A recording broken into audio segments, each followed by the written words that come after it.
So come on in, sound check done, let's begin. Breaking news, the guess is you, streaming live for you to view. Open House the podcast. Open House the podcast. Oh.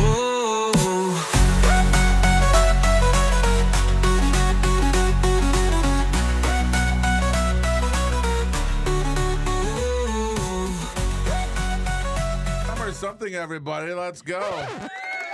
Good morning. That was a record scratch. I like that. Yeah. So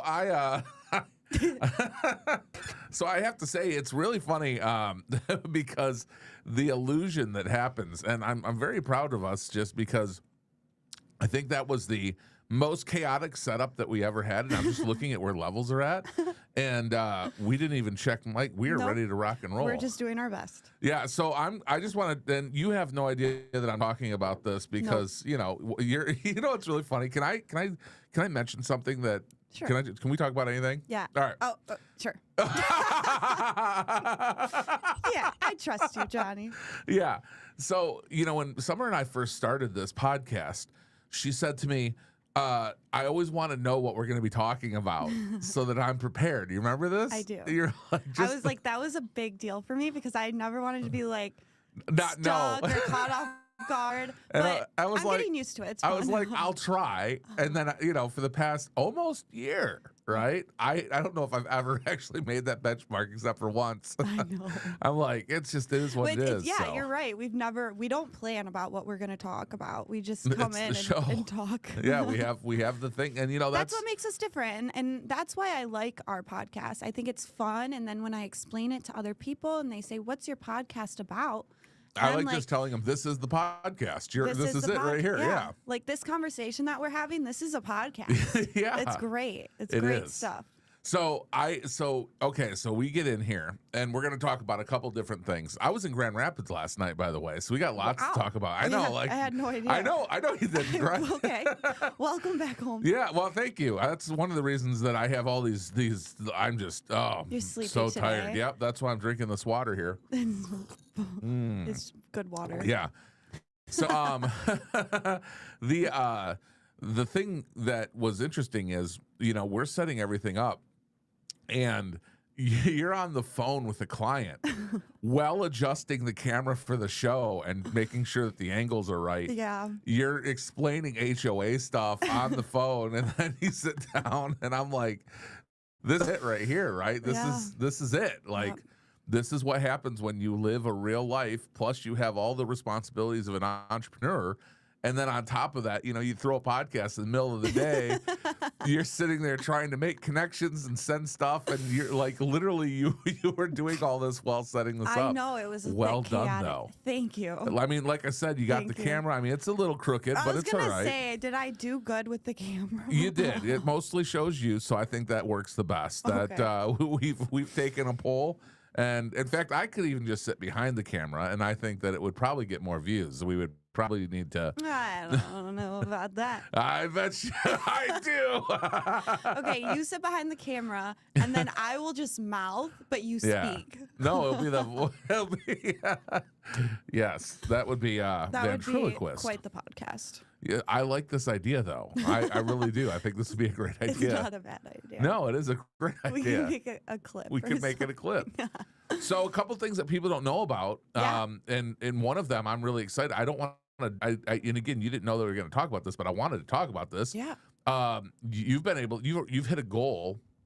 Your first month with your team. Yes. That I've been wanting for you for like 2 years. I know. And I'm super excited. Can we talk about this? Yeah, absolutely. Absolutely. Talk about this. Absolutely. So yeah, I joined Kevin Stewart's team, Stewart Team Real Estate Partners in Rochester, and it's been about like 6 or 7 weeks. Okay. And just like the craziest last 6 or 7 weeks of my career yet. I was working a second job for the longest time, and I'm out of that job. I'm full-time real estate now, and it's great. I'm so busy. I'm having fun. And I love my team. My team is so great. She's not gonna let that go. And you met them. Yeah, yeah. You love them, Yeah. and they love you, and that just makes me happy. Yeah. My leader, obviously, Kevin, and also Molly's on the team, and I look up to her a lot as well. And they're just, it's so hands-on. Yeah. You know what I mean? And I'm learning so much, and I'm just having fun and getting stressed out some days Yeah, too. no, let's and talk about it. Feeling all the emotions, Yeah. and it's great. Yeah, so to back up, like I want to go full detail, right? Like we talk Okay. about this with guests all the time, right? So we're deep diving in. Am I the guest? Yeah, well, Okay. kind of. We're both the guests today. Okay. But you were bartending. Yes. And you went from bartending, and one of the things that we always talked about was reducing your weeks down. Like Yeah. we met 2 years ago, I think, and said, hey, listen, here's a plan. What we got to do is we got to get you so that you can get to the point where you can reduce your self down. And you've been able to do that now, which is how does that feel, being able to actually do that? It's literally, I just feel like it's a freeing feeling. Like I feel free of just like having to be there and feeling like I need to be at the bar. Like I need to make the money for the Yeah. week, and I need to work a specific amount of days, because truthfully, I love, what I loved most about bartending was all the connections I made and all the people that I see. I'm not gonna lie, I'm a great bartender. Yeah. I've just mastered that skill. So it's just kind of like second nature to me at this point, and it's just not fun anymore. Like Yeah. I wasn't having fun at work. Most of the time I was getting annoyed, stressed out. I didn't look forward to it. I truthfully, I didn't work in the best environment either. Like my coworkers and the people around me, it just wasn't great, and it wasn't healthy, and it just kept getting worse and worse. And I was like, I need to get out of Yeah, this place. yeah. And to finally be out of there, it feels so good.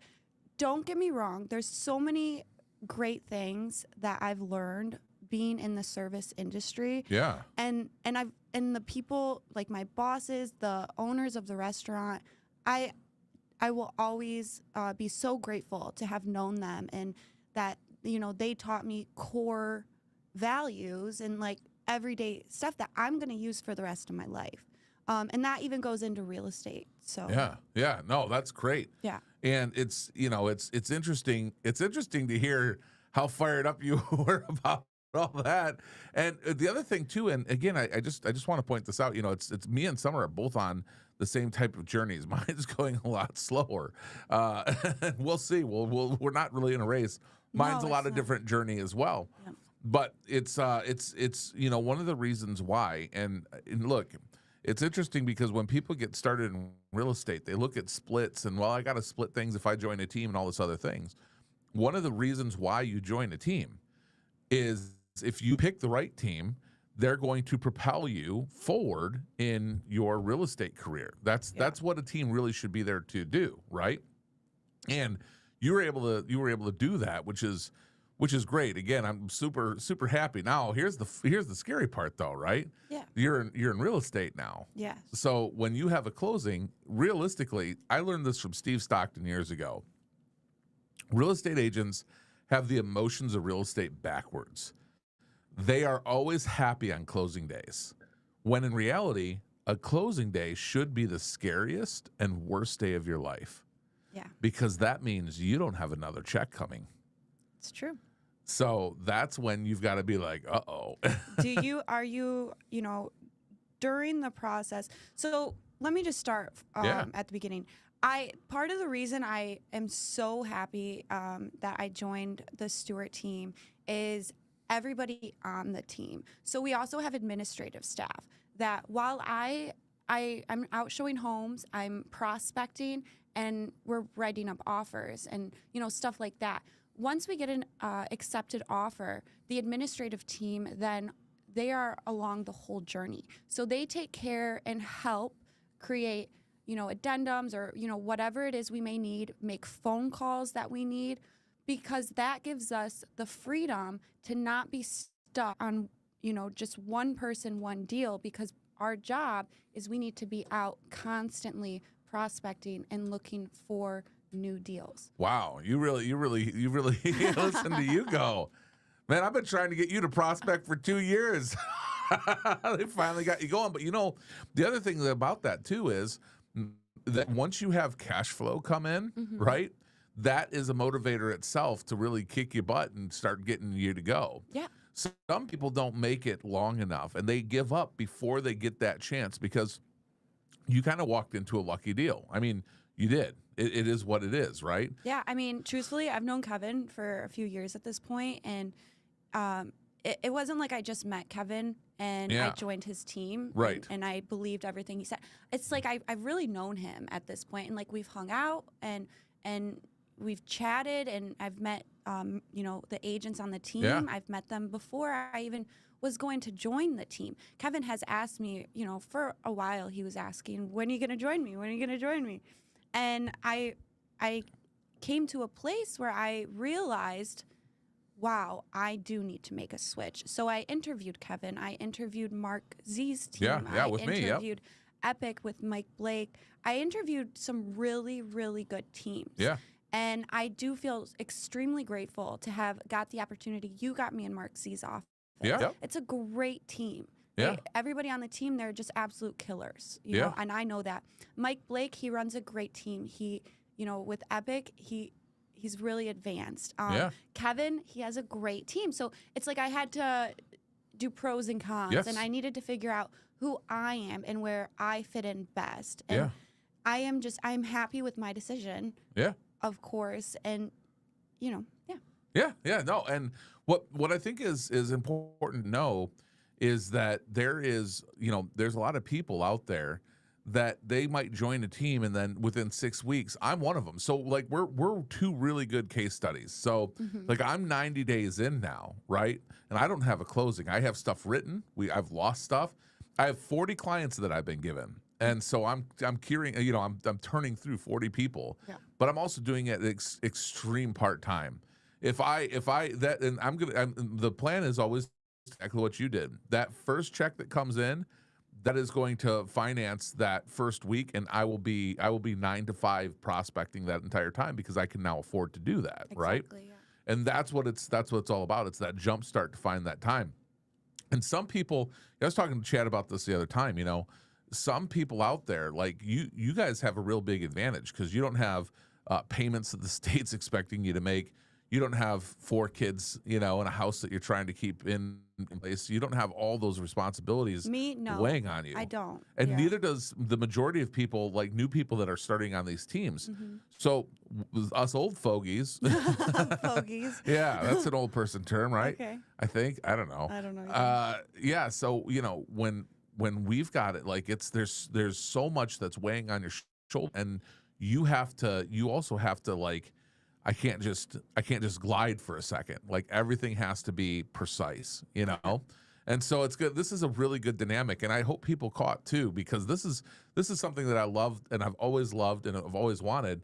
That like you've interviewed with the team that I'm on. You're on a completely different team. We are 2 people in a market on completely different teams. You know who else gets this concept really well is Alexis Carrera gets this. Yeah. She started this collaborative group. I think people should go check that out. It's the idea that as real estate agents, just because there's so much out there, we're not competing. We really aren't competing. No. In fact, the other night when we were at your thing, like the social hour. You had clients there. And you introduced me to them, and all I'm going to do is edify you and Kevin to try to help you guys get your business. Absolutely. And then what's nice about that is I can always give you guys a call when I've got a client and be like, hey, do you have a house for this person? They're looking in Lake Orion or they're looking in Rochester or Rochester Hills, right? Yep. Like, do you have anything out your way? And we can really collaborate to work better it's huge. on our clients' behalf as well, right? Always keeping them first and foremost.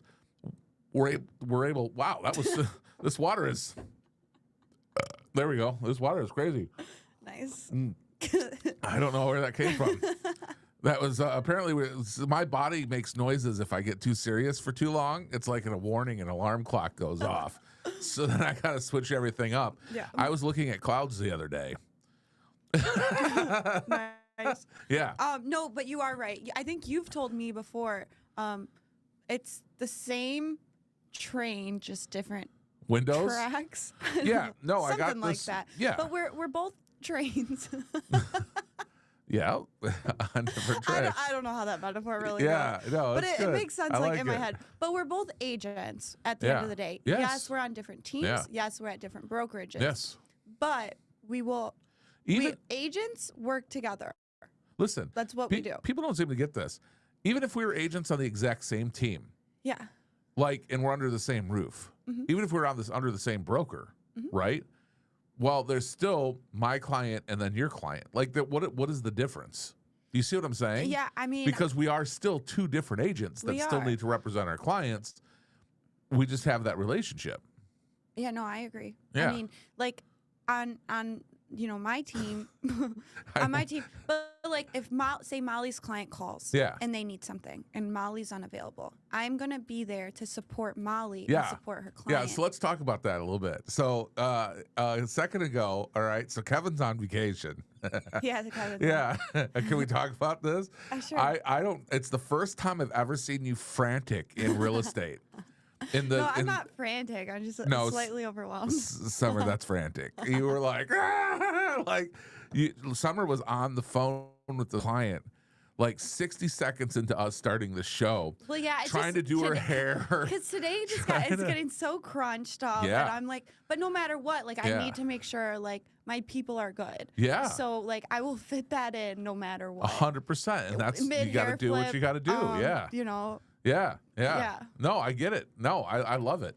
And I think, so I know where you're at. So one of the things that I found helpful, especially yesterday, and this is a great tip. There's so many things. So we talked, there's a lot of personal stuff happening in my life right now that's super dragging me down. Yeah. And it involves, my kids, which is really important to me. And it's for those of you that know my personal story, the saga constantly continues. It's a constant fight just for my family. And so it's been a real emotional, rough week. And I forgot I have tools at my own access that I remember.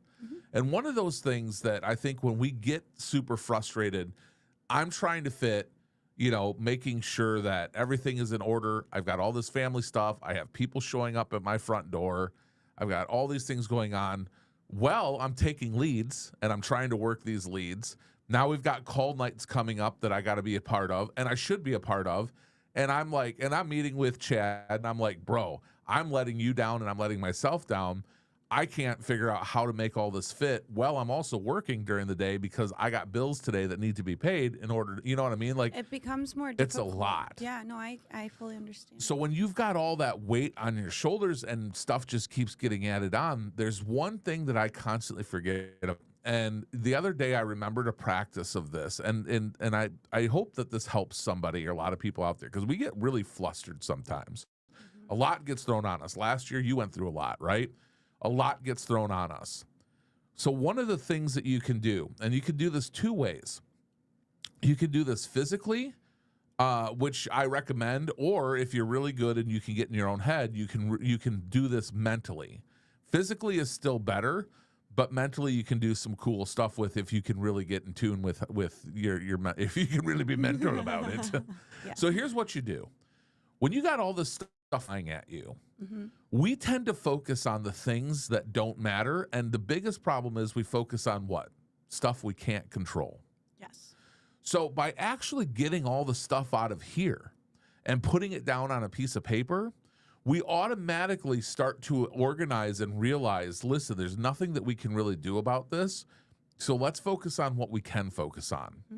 So I forgot about this. And again, the other day I was having a complete, life crash moment. Yeah. I'm supposed to, I show up an hour late for a showing, right? That I'm supposed to be meeting, because all this, I got to knock on the door. All these things happen. Yeah. And I forget about this thing. And over the weekend, it was a madhouse. I'm trying to schedule appointments with showing partners. So that's when you realize you're like, wait, my head It's has about to explode. Yeah, Yeah. too much stuff is going Too on. much and stuff. I'm missing things. You're missing things. You're out of order. And so Organize it. Yeah, you're you out of. sit down, you write it down. Here's all the things that are coming at me. Here's all the things that are happening right now. And when you look at that sheet of paper of all those things that are really happening, you cross out, and I mean like aggressively cross out Yeah. everything that you can't control. Yeah. And when you look at that sheet of paper, for the average person out there, you're going to see that there's like one or two things that are left on that sheet of paper. That you can totally take care And of. that's all you. Yeah. And you circle that, aggressively circle it. Yeah. The aggressiveness is part of this. It really does help. When you write and you're aggressively, scribbling it out, subconsciously, you're doing that to that activity. This is a subconscious trick, right? Yeah. When you're circling it, you're really owning, this is the thing I can do today. And I appreciate my mom. My mom came up over the weekend, and it's I don't know why I'm laughing. I really need help. We've got like 1,000 pairs of clothes for all my kids. I've been waiting to go, and we've got boxes just stored up all over the place. We're trying to move stuff out of there and make it tidy, right? Yeah. So she comes up, and when she gets there with ADD, I mean, you can expect that, she walks in, and here's how the ADD mind works. I know my mom's coming. My mom is a different personality than mine, right? She has to have everything crystal clear.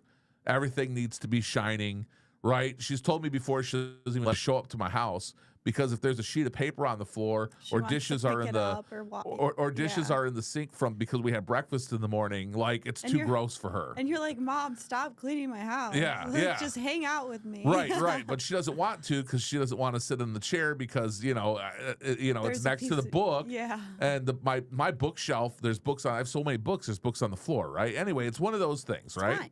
It's totally so for me, I live in a functional. Like for instance, I live functionally. I need to live in a home that can be functional for me. And one of the things is, with ADD, by the way, huge ADD tip here. If things are behind closed doors and you can't see them, they no longer exist in your mind. Then you lose track of what you have and what you're supposed to be doing. And therefore, you buy double things, you get frustrated, or you don't know where things are. So one ADHD hack is to have open cupboards. Remember the first time I visited you at your old house and I was like, hey, this is great. Like, you know where everything is. Yeah. It wasn't on purpose, I don't think. No, it's because we were trying to paint them. And then you know how that goes. You're like, we'll take off the cabinets. And then all of a sudden you got the whole thing. And it's a month now. Yes. And there's still no cabinets However, attached to them. That for me, so, my mom always got on me like, why are your cabinets open? Well, once they're shut, that stuff doesn't exist. It's just how our mind works. And after you pointed that out, so basically, like, I had a huge, just a bunch of cabinets, dry food storage, and I took off the doors so I could paint them, and, that happened. But it was true. When you pointed out the fact, wow, you know everything that you have. Yes. And I looked, and I was like, you're right. Yep. Like if I want a snack or if I want to make dinner, like I just at a glance, I'm like, oh, this is what I'm working with. Yes. Instead of opening this cupboard and that cupboard. Where's this at? Where's this? And looking everywhere and getting frantic. It is true. The other thing that's interesting is this is fun for ADHD. And again, the majority of people that are entrepreneurs, especially real estate agents, have ADHD. Did you know that by putting a lid on a trash can, the likelihood that an ADHD person's going to throw it in the right spot, it goes down drastically just because there's one extra step? The ADHD mind is a funny thing. Yeah. If you, like I was trying to tell my mom the other day, and she doesn't understand. And she was always like, well, why can't you just? And I'm like, that's like telling a blind person, why can't you just see? Our brains are the way that the neurotransmitters fire inside the brains are different than the way that a normal person's brain works, right? That's why things get missed. There used to be a seashell up by the front door. And every day when I got home, I'd throw my keys in the seashell, never lost my keys.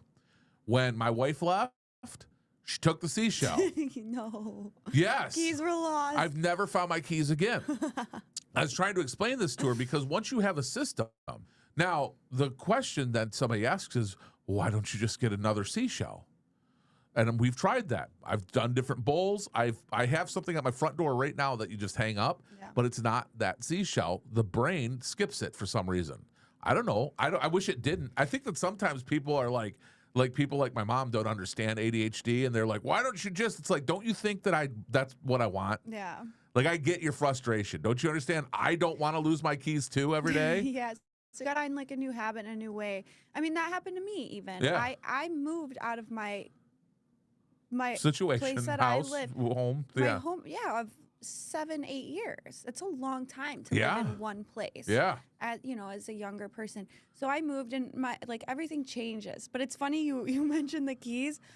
Did you just realize you don't know where they are? No, I will not. I refuse. I will not take them out of my purse. Otherwise, they'll be lost. Yes. I'm not the type of person that has things attached to my car keys as well. Because if I'm constantly pulling my keys out of my purse and using it for something else, they're gonna get lost, and I'm gonna forget them. Yep. So they stay in my purse. I don't even need to take them out to start my car. It's just the push to start. And I live my life happy that way. Yeah. So I don't lose them. Can I share something with you that I know things. I know things about you too. Literally, I'm having a hard time right now switching pants. I've just been wearing the same pants every day. Every day. Because they have the key in them. And then it's no joke when I switched pants over the weekend to go swimming with my boys. Well, then I had to put it in a different pair, lost my keys for an hour. Yeah. It is the funniest thing. I wish men could just carry purses or it's becoming more normalized. You wear We're that not thing. normalizing this. No. I think you should. I'm not carrying a purse. If I didn't have my purse, oh my God. Yeah. My chapstick, my phone. Yeah. No. My keys. No. I would lose the purse because it's not. Men do have carrying things. It's called pockets. No, you won't lose it because you keep your wallet in it. And one thing I don't know where my wallet is right now. I was telling somebody the other day, we were talking about driver's licenses, right? I'm driving down the road with them, and I'm like, I don't know where my driver's license is right now. Yeah. When I was a kid, I used to go down and get my driver's license so much because I'd lose it all the time that this lady, the Secretary of State, was super nice to me. She goes, now listen, you're not technically supposed to do this because you're only supposed to have one license. Apparently, you're not supposed to have a copy. I think it's illegal or something. Yeah, it is what it is. I'm not. What's gonna happen? I'm not saying that I did or didn't do this. What I'm saying is that the lady kind of allegedly, what she told me was, why don't you just come in and tell us that you lost your license and then just keep it in your glove box? I was like, that's a great idea. Yeah. So I went down and got a secondary copy. I put it in my glove box and I never took it out of the glove box. Again, it's that system, right? It was always there. I never took it out. And then I sold that car. I had to get another. And another license. This happened just recently to me. So you haven't seen the new car yet. But I had that Chevy, right? The Chevy shut down on me, so I had to trade it out. Yeah. Okay. So I have a key for my mailbox, right? That mailbox key sits right here in the center console, and it's done it in my van. It did it in the Chevy. And then I had that issue with the Chevy, so I had to take it in to get it traded out. When I did that, I took the key out of that thing thinking that it was important, right? This is how your brain works. Knowing that this key was important. So I took it out of its spot. And then where did I stick it? Because I'm so used to sticking it right back in there, and then I turned the car in. Yeah. So I had to go get another mailbox key. Can I tell you real quick a trick that I... For your mailbox key? No, for all of this. Yes, tell me a trick. That I've recently learned that it actually really helps when I become overwhelmed or when I'm going through I'm picking up stuff and putting it down. I'm not being productive and I feel like I'm being productive, but I'm really just picking stuff up, putting it down. So it's basically you basically your brain. Yeah. You need it to calm down. So how do you do that? You actually cut off oxygen slightly because it makes you. What is happening right now? It's interesting, but it works. Wait a minute. What? But it's a breathing thing, right? So it's just you take your deep breath in. You hold it for 5 seconds, and then you breathe out. You take your deep breath in. You hold it for 5 seconds. Ultimately, what you're doing, you're cutting oxygen to your brain, and you have literally no choice but to sit and calm down. Yeah. Because your brain is forcing you to. So you do that a couple times until you feel okay. So if you're not getting calm, you just have somebody sit on your chest and like we did in high school until you pass out. I'm not talking about hurting yourself or putting yourself in danger or nothing like that. Well, you started by saying what you do is stop breathing. I know. Because as I say, I know it's kind of crazy because what you're doing is you're cutting oxygen to your brain, but truthfully, it helps. Well, it's interesting because this is another thing that you can do. And it's, when I was coaching agents, I used to make agents go and set up time. If you don't know what these are, and they're around still, they're not as popular as they used to be, but they're called isolation chambers, and the isolation tanks. And then because people didn't like the name of all that, they call them float tanks now. But there's companies that have these. Have you ever seen one of these? Do you know what these are? Yeah, I do. Have you ever Sit been in one? Complete darkness. Yes. No, but Oh, I you should. definitely see the advantage. It freaked me out. It I'm is scared. freaky. I would get scared. You I'd would get rather just scared. hold my breath than cut the oxygen to my breath. Yeah, but because you don't, there's water ones too, right, Johnny? Oh, you're holding your breath. Nice. You can breathe by now. Yeah. I think if you hold it too long, like you might pass out, and that defeats the whole purpose. Here's a fun fact. A lot of people think that when they're smoking a cigarette, calming them down. But it's really the act of that. It's the same thing that you talk about. When you smoke a cigarette, the average person goes, and then they hold it, and then they'll blow it out. What they're doing is a breathing technique and exercise. And then the brain automatically takes what they're doing and then associates that with the nicotine inside the cigarette. When I was doing hypnosis and getting that certification for medical hypnosis, that was one of the things. I took a minor in smoking cessation. That was one of the first things that we learned, is that the brain associated the breathing with actually calming you down. So this is what's calming you down. So one of the first things to do is to get people to realize if you're getting stressed, because back in the day, when people get stressed, they'd go on smoke break, right? And that's what they do to calm themselves down. Now they have to take a smoke break because their body gets all anxious until they go out and relax because it started getting used to it. Yeah. Well, if you could switch them to doing breathing techniques, then all of a sudden it got really weird, because sometimes now the mental problem is doing this and it's feeling the weight. So you do things like add paper clips to their fingers so that they can feel weight. I mean, there's all sorts of stuff. But at the end of the day, I think what's most cool is that no matter what, like how you started, that really gave me a headache, by the way. I'm sure it did. I'm calm, but my head hurts. Good. I'm happy you're calm. That's all that matters. But like when you're stressed out and you're, going through it, right? Yeah. We all have our moments, and you were having a moment this morning. You're going through it. I think what you mentioned that's just like most important is I forgot I have tools in my toolbox. That's it. That I need to pull out. So I think it's extremely important that everybody knows, at least one tool and what works for you. Yeah. It's coping mechanisms. It's how you get through a bad time. Have you ever seen the movie Anger Management? With who was in that? Anger Management. It was. I think it was with. It was with two actors, and in the movie, there's a mob boss, and he hires a psychiatrist, and I think it's who's the guy that was in? Oh man, you don't know this because I keep forgetting. Like, you're young, so you don't know the original it's Batman. a TV show, Is it right? Jack Nicholson? No, it was a movie called Anger Management. And in this movie, Charlie Sheen?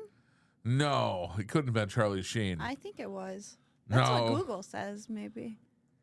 Am I thinking of the wrong movie? I don't know, but why are you thinking of that movie? What made you think of Because in that movie, they there was like it's right here. Oh, it was Adam Sandler. Of course. Yeah, I've seen that. Adam That's why I was like, Sandler I've definitely seen that. and Jack Nicholson. Yeah. And there's this point in the movie where he's like, "Listen, how do you calm down?" And Jack Nicholson's a gangster, so I think Adam Sandler's like, "Well, sometimes I like to just scream into a pillow." Right? So Jack Nicholson pulls out a gun and just starts shooting the pillow, and he goes, "Yeah, I feel better now." No, there it is. Yeah. So To each their own. yeah. So we all have tools. Just to circle back around real quick. Again, when you have all these things, and we're talking about what you can and can't control, actually visualizing it and writing it down will also calm you down, because you can start to realize and focus on what it is. Now, do you want an advanced technique? This is fun. Sure. The advanced technique to this, even though there's still a lot of power in writing it down, if you're driving down the road, you don't have the time to do this. Or maybe you don't have a pencil and paper around, or even then, again, if you want to mentally do this, here's the fun way to do it. You visualize yourself writing these things down, right? Like, so you take the time to actually close your eyes and actually visualize this inside your head, writing down all the issues that you can think of that your brain is having problems with, and then doing the same thing. But instead of just ripping these parts off, there's a technique, and you can do it two different ways. There's a really cool technique where you focus on the problem and then you make it really small, almost like a movie theater size, and then you start to shrink it in your head, put it in black and white, and make it get smaller and smaller and smaller until you can barely see it. It's an incredible thing that happens in the brain, where your brain focuses on it, and then by making it not focus on it like that, like literally the problem seems little, right? The other thing to do is, if you're visualizing the list, you can actually visualize these little things on the paper flying up and then igniting on fire. And that's my favorite. Love that. Because then the problem it just goes away. Like, you've burned it. And they used to do this. There's actually religions that do this. The Buddha board, I always thought, was an interesting thing. If you've never seen that, you write on it, and then whatever you write slowly fades and disappears. There's other people that they would write whatever their issue was on a sheet of paper, and they would burn it and let it fly away. Yeah, like the physical action. The physical action of doing that. Yeah. I've done that too, like, because I've learned a lot of stuff. I've been to a lot of interesting things in life, but I have done like, you know, therapy sessions and stuff like that, and I will forever be grateful that I learned these things as a young, like, teenager. Sure. Because, you know, you let go and you forget, but then I always come back to it, and I'm like, you learned this, Summer. You know what to do. Yeah. And, like, even when you're at your lowest low, there's a way. Yeah. There's a silver lining always. The- You have to choose to find it. You- If you choose to just ignore it and be stuck in misery, you are in full control of your own self. You know what I mean? You have to always choose optimism. Happiness. The difference between optimism and pessimism is the feeling and knowledge that there's still hope, right? And the people that are pessimistic, they look at this. It's interesting because when I was taking my psychology course through Penn State, positive psychology, the difference between optimistic people and pessimistic people is, pessimistic people, when you have hope, even if you don't, that's what makes you pessimistic, is you're always saying to yourself, there is a way out. I'm sorry, optimistic people. Yeah. It's the pessimist that says this is never going to end. Yeah. And that's their viewpoint. And that's a hopeless viewpoint. And it's just a viewpoint that doesn't change, because it's okay. And you can't control it. Yeah. Yeah. Yeah. Because it's okay to have those moments. It's natural, and you should. You know, they're emotions, and you should feel them. Yep. But to stay stuck in it, that's where, you know, everything changes. You have to have a mindset where you say, I am in full control of my emotions and what I do next, and I'm going to choose this or choose this. That's when you either go pessimistic or optimistic. I used to have I had a mentor of mine for a while, and he used to call it being stuck in your puke. Like, basically. Sometimes we like to just sit there, you know? Yeah, get out of it. It's warm and cuddly. It's disgusting. Yeah, but exactly. And think about the attitudes and moods sometimes we get in. It is, isn't it? And some people just want to sit in there and roll around, and you know, he's like, look what I ate last It's funny night. because I had this conversation recently, and, like, even when you do go through something tough, and then, you know, you feel yourself, oh my gosh, I think I got out of it. You know, like, I am happy. I look back to, like, a month ago. Wow, the place that I was in, like, that was hard. Yeah. And, like, I even myself, I'll put myself out. I don't like doing this all the time. No, but I was in a low place, and I was just so sad. And I just was, not that I was hopeless. I didn't see where the hope was going to come from. Yeah. I did know, like, I needed to just keep pushing forward. I needed to keep moving. But it was like I was almost like victimizing, like, stuck in this victim mentality, like, why me, why? But when I come out of it, and then I'm doing so good, I look back and I'm like, wow, you know, like I really thought I was stuck there.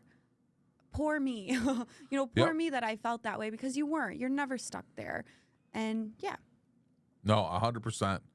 that's true. You're only stuck there if you keep yourself stuck there. That's it. And it's hard in the moment. Yeah, It's not in an the easy moment it thing is. to do. It's- Just be like, oh yeah, I remember Summer and Johnny said I could just choose to be happy. All I have to do is All I stop have to do breathing. Please don't do that.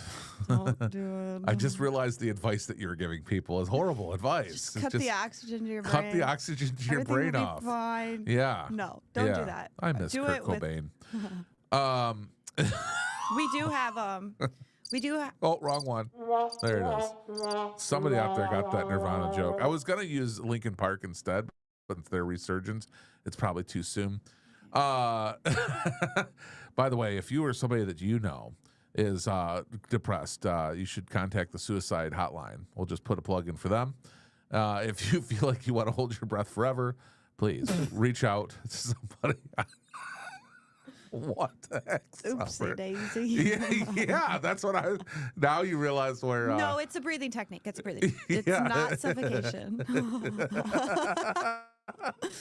It's okay. I'm trying to cover all ends so that the attorneys don't come back and Yeah, be yeah, like, yeah. Nope, we're yeah, we- strictly talking about breathing techniques. yes, the breathing means I that would- it's an inhale and an exhale eventually. And we are not recommending you smoke cigarettes. Right, 100%. Vaping does the same thing. Vaping, yeah, same thing. I wanted to circle back to this because we talked about this at the beginning of the hour too, and you were surprised. So this is very interesting. I was having a conversation. I've had a bunch of conversations with people, right? So I think I had this conversation with this old Indian guy. It was one of my favorite conversations ever. He was 74 years old. I picked him up. I'm driving him home, right? And he's got these 3 daughters. They were celebrating. One of the daughters was having a wedding, and in India, in the Indian community, like they celebrate for like 5 days, and Yeah. it's like a party every night. So he gets in the car. He's got a cane. He looks like a mirror ball. He's wearing the coolest outfit I've ever seen in my life. He gets in, and we're just driving. We're just talking. You know, it's what I do, right? So we're talking about life. He's talking about his daughters and all the other stuff. And then we're driving down the road, and he says, "Hey, do you want me to share an ancient Indian wisdom with you?" Sure. And I was like, "Yeah, Why not? right." Like he goes, "Don't throw at people." That's what he said. Direct quote. Can you do that Right? for me? Yeah, go ahead. What the? That's probably the closest thing I've ever done on a podcast. What? Just kidding. Wow. I don't know. I really. Yeah. And so I just thought it was funny because here's this proper guy. We're having all these conversations, and he was talking about and it was just so funny that he said that, and he was half serious and half it was the shock value because he had the accent. He's from India. He's he's in the back of the car. He's dressed to the nines, but in Indian wear, Yeah, right? So they he looks dress awesome. extremely- Yeah. Dude, cool. I wish that I wish I could. I should have taken a picture of him. Yeah. The coolest guy, and it was really funny because he was like he's 74 years old. Wow. But he was talking to me. He's like, "Let me tell you something, dude." And he kept saying, dude. And I was like, that is so funny how he's like, dude, you got to do this. And we were together for like an hour. So we had a really great conversation. But, Yeah. I just was like, wow, that is really, like, if you think about it, because essentially what he was talking about was what we all know as the golden rule, right? Treat people as you want to treat it. Mm-hmm. You don't throw poop in somebody's face. Yeah. You don't want somebody throwing poop in your face. Now, they take it a step further, and they believe if you throw poop in somebody's face, eventually, and I'm just paraphrasing from a conversation, I think you get reincarnated as a rock or something. I don't know. I had to have to look into it. But whether that happened or not, you don't want to, what you throw out there and how you act in those moments and how you treat other people is important, right? And it got me to thinking, I don't know why this is connected. I think I just want to talk about the guy that told me the ancient Indian wisdom. And this is where we get to Grand Rapids, full circle. So I was in Grand Rapids last night. over the weekend, I was talking to another adult, and I just asked. I'm driving down the road, and I'm looking up in the sky, and I look in the back, and I say, "Hey, let me ask you a question. When's the last time?" I'll ask you the same question. When's the last time you looked up at the clouds and made animals in your head? Oh, like from clouds? Yeah. When's the You're gonna last time think you I'm did it? like childish. I do it like a lot. Okay. I do it like a lot. Yeah. Do you really? I Well, do. that's good. I I'm enjoy glad. the sky. No, Makes me that's happy. good. You know, as an adult, I don't remember. I haven't done it in a long time. Yeah, I think it's like to just sit back and like look at the stars It's late a at thing. night or look at the sun. Like my favorite thing is when I'm on my way to the gym in the morning, I watch the sunrise or like I hold my breath and stare at the sun. but like the pink sky. Like, Yeah, it's just pretty. the life is so much bigger than you one little person. There it is. It's like there's And- just so much more. There's so many places to go, so many places to see. We're just in like Oakland County, Michigan. Yeah. yeah. over here. And it's like, this isn't all that there is to life. And, Yeah. and I think it's beautiful to always be like, remind yourself of that because there's so much more and you are capable of so many things. And there's so much more. Let's get full circle than that little problem you wrote down on that sheet. Yeah. So I'm in Grand Rapids. It was unintentional. I ended up in Grand Rapids last night. And as I'm driving downtown in Grand Rapids, there is like 1,000 people just gathered around in this little circle plaza thing. And I'm like, you know, typically I'm so rushed and I don't have the time and I don't have the money to waste. And I'm so stressed out. And I said to myself, this is the cloud scenario. Because I told the guy in the back of my car too, I said, listen, you know, this is a version of stop and smell the roses. This is something that we don't just, it isn't a should, but we have to do every now and then.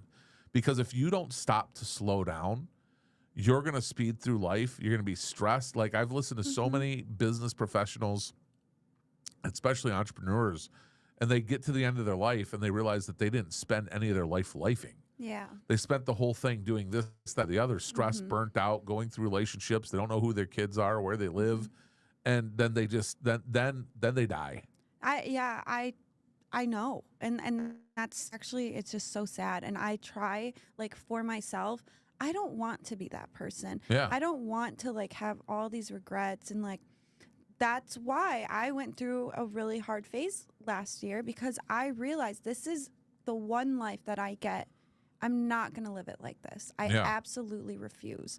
And I want happiness. And I know in my heart, just like, you know, anybody else, however you feel, but like I am meant to have a great life and I'm meant to have people who love me. And I know who I am and I know what I deserve, you know? Yeah. And so with all of that, I'm in Grand Rapids and I just decide, you know what? I need to stop and just enjoy clouds, you know? And my enjoying the cloud moment yesterday was, I'm just going to go downtown and see what's happening. I'm going to get out of my car. I'm going to walk around. And so I went in downtown and they were doing this swing convention.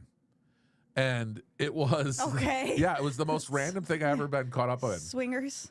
No, like swing, like the Oh, dance. Like a Yeah. I don't know. Yeah. You made that sound like how it could have been. Nope, couldn't. No. Yeah. No, okay. Okay. Yeah, what is this? You press the smiley face if you thought Summer's way and give a thumbs up if you thought the right way.